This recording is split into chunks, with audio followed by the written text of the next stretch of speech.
Hey guys, welcome back to another video. Wrestling Montage Media with your boy Big Dave. Got another video from WrestleMania. You already know. Let's go. What is going on, guys? It is WrestleMania here, back with some more news. Join us now as we look at the wildest news stories and rumors you need to know, including the real reason that WWE took Roman Reigns off television. WWE have changed their plan with Charlotte Flair, Brie Bella returning to WWE, Tiffany Stratton looking to team with Sabrina Carpenter, Who the hell is WWE that? talent fed up backstage, rumors on a new international PLE, the new final boss. Who is Sabrina? Seth Rollins was happy to see Hogan booed. Samantha Irvin promises a return to wrestling, and much more. Be sure to subscribe and hit that notification bell for daily wrestling Irvin was videos, just too and follow good us to on leave Facebook like for that. exclusive lists. Also check out our new videos on WrestleMania XL. And now let's see the intro and get straight into our first story.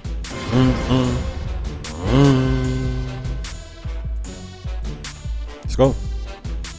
Our first story looks at the real reason why WWE took Roman Reigns off television. The top of today's news is the reason behind WWE's move to write Roman Reigns off with a storyline injury and whether it has anything to do with the upcoming Elimination Chamber PLE. Reigns, who made it clear he wants the WWE Undisputed Championship, not only lost the Royal Rumble but took a post-match beating at the hands of rival wrestler Seth Rollins. Yeah, a lot of people are speculating it's going to be a three-way of Punk, Seth, and Roman. We'll see. Rollins used Reigns' head as a practice for his curb stomp, with the Visionary acting like he was trying to scrape something off his shoe. But now the Observer is reporting on the WWE's reasoning behind writing Reigns off. This was to keep Reigns out of the chamber since he wasn't winning it anyway and thus would have to be pinned, and WWE never has its top faces or Rhodes or Reigns lose via pin unless there's a major storyline reason directly stemming from the pin to do so. Yeah, but then, I mean, if they have other plans for someone else to win, they don't want Roman to lose, especially take the pinfall, let alone be in the match, and just, get pinned. You don't want that. So, good way to keep them strong. Yeah, you can be sure that Roman Reigns' status as a tribal chief means pinfall losses will be rare, despite him no longer holding a world title. Next up, John Cena's remaining appearances revealed. Now, if you're wondering how many appearances John Cena has left in WWE, well, Cena, whose much publicized 2025 retirement tour saw him end up as a runner-up at this year's Royal Rumble, but he won't be back until first March's Elimination Chamber. Now, this situation has led some fans to question why Cena isn't appearing more. Cena took time off after the Rumble to appear in the film Matchbox, but that doesn't mean his appearances going forward will be limited. Yeah, he's in Hungary filming a movie. He said that right after the Royal Rumble at the press conference. So the Observer reported that with 36 days on his contract for 2025, and he'll only have done 3 in the first 2 months, that leaves him with 33 in the last 43 weeks of the year, meaning he'll be almost a regular weekly character when he's done with the current movie. Sorry, it's 2 in the morning. It's unknown how many tired. wrestling matches Cena will work, but rest assured that his quest for the 17th world title will drive his retirement storyline. Next up, WWE changes its plan for Charlotte Flair. Now, wondering whether Charlotte Flair will play a babyface, a tweener, or a heel? While initial rumors suggested WWE wanted the Queen to play a tweener, Dr. Chris Featherstone reports that WWE now feels Flair works best as a heel as she enters into the program with Tiffany Stratton. Flair received a harsh reception from the crowd during her appearance on the 3rd February Raw following a Rumble win. While some fans lambasted the crowd for booing her, it's important to remember that some fans believe Charlotte's Rumble win was predictable and unnecessary. However, WWE is making the right move with having Charlotte Flair play a heel, as it just doesn't make any sense for her to go in as a babyface after she just won the Rumble. Yeah, because on Raw, her promo was pretty babyface-ish until, I think she called an audible. She was kind of playing up to the crowd, and she was, still getting booed. It's just Charlotte is a controversial figure. She, yeah, she wouldn't definitely she wouldn't be where she is if she wasn't who she was. I mean, that's just the truth about it. That doesn't take anything away from her. It doesn't mean that she's not great, but we know what it is. Next up, Brie Bella returning to WWE. During the recent edition of the Nikki and Brie show, Nikki Bella, who made her surprise return at the Women's Royal Rumble, hinted that her sister Brie may be joining her in the company soon. She mentioned, "Is this a one-off or is she here?"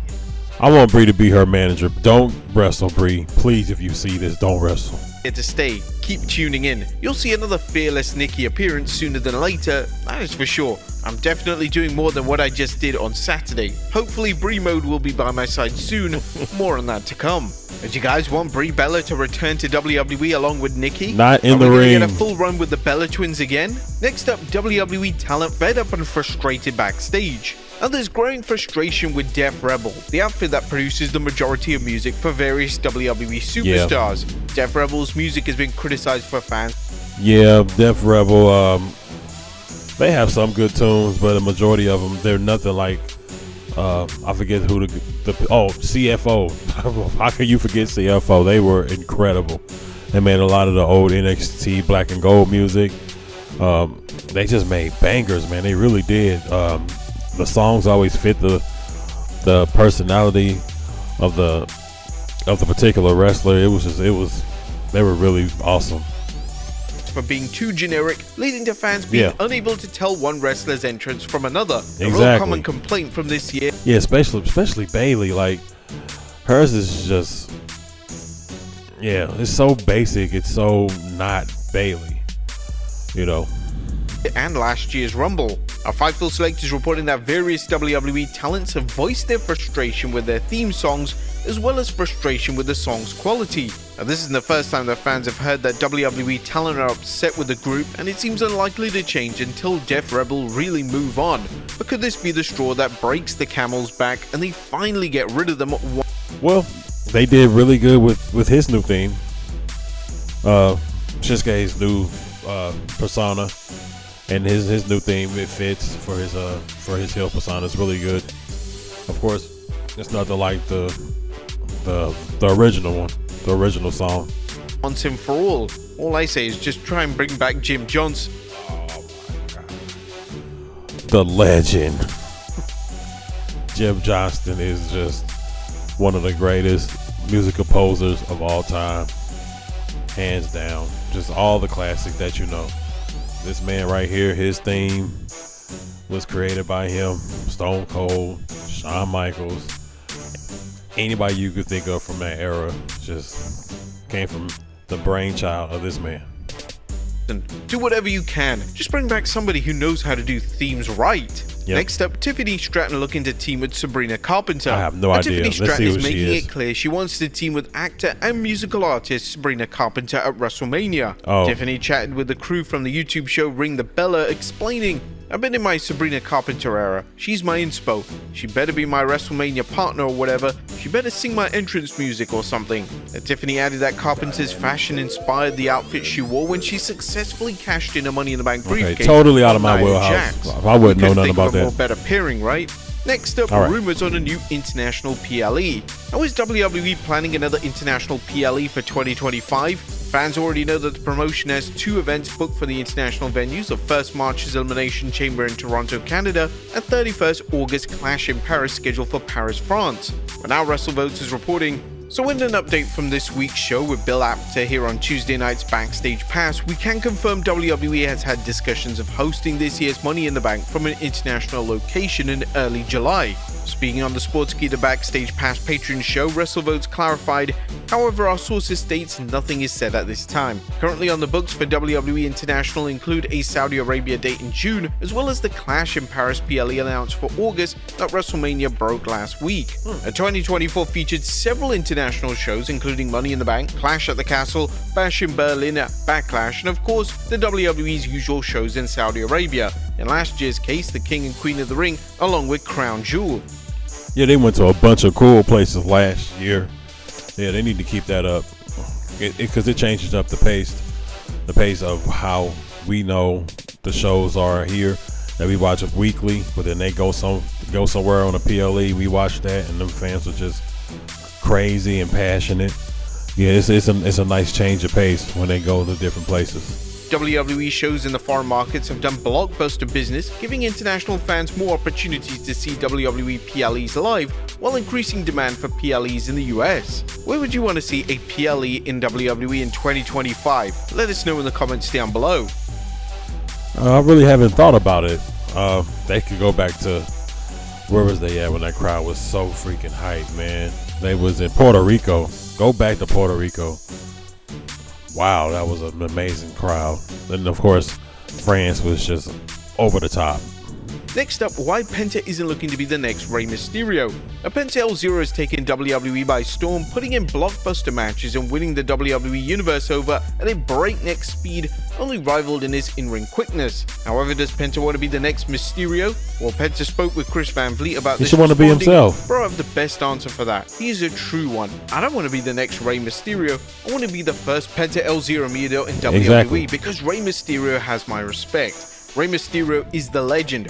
Rey Mysterio is my role model, brother. I don't want to be like this, you know?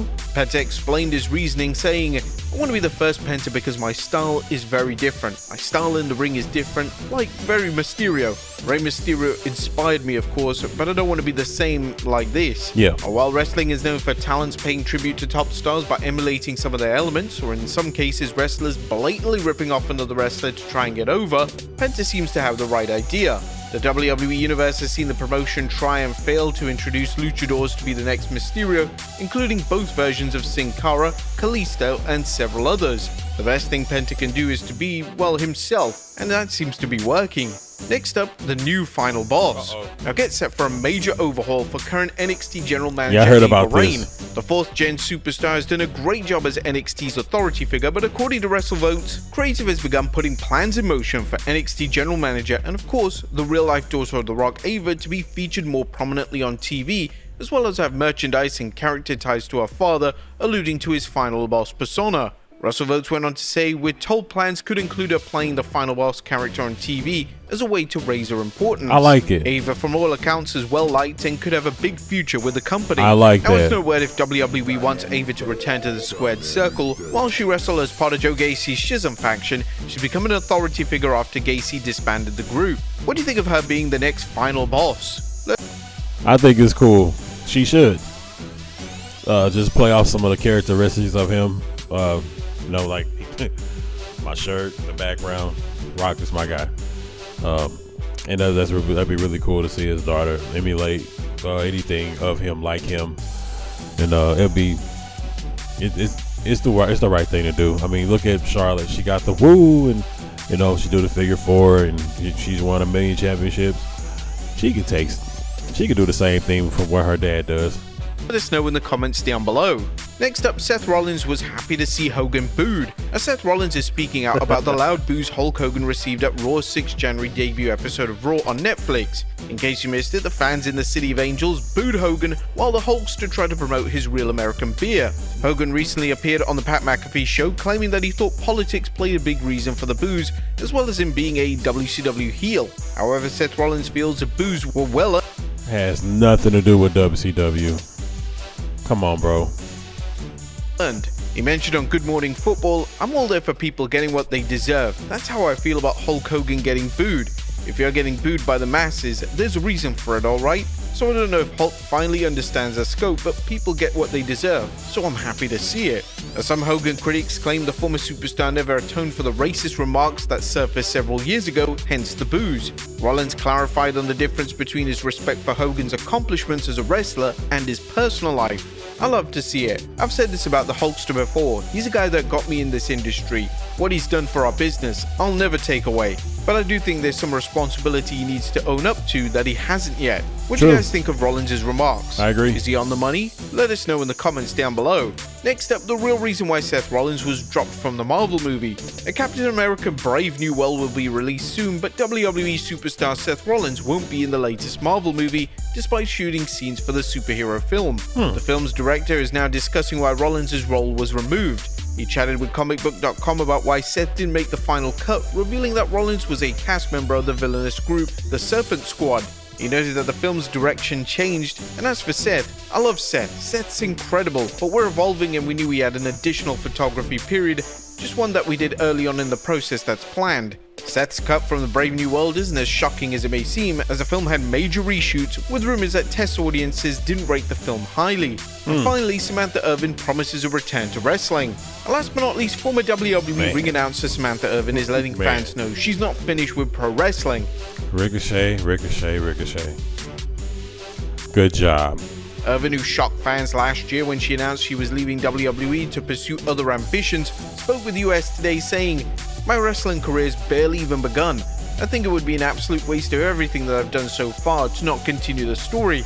I gotta finish my story." Are you guys looking forward to Samantha's eventual return to wrestling? Let us know with Not to wrestling, to WWE, preferably. Yeah, she can go where her husband is now, but you know, more power to her. Whatever she wants to do, Godspeed. Hey guys, that's another video from your boy Big Dave. I'm tired. It's 3 a.m. here, so I'm just trying to get these videos out. So just thank you for watching. I appreciate it. If you got to this far, please consider liking and subscribing. Check out the little scrolling thing down here. Follow me everywhere. Peace.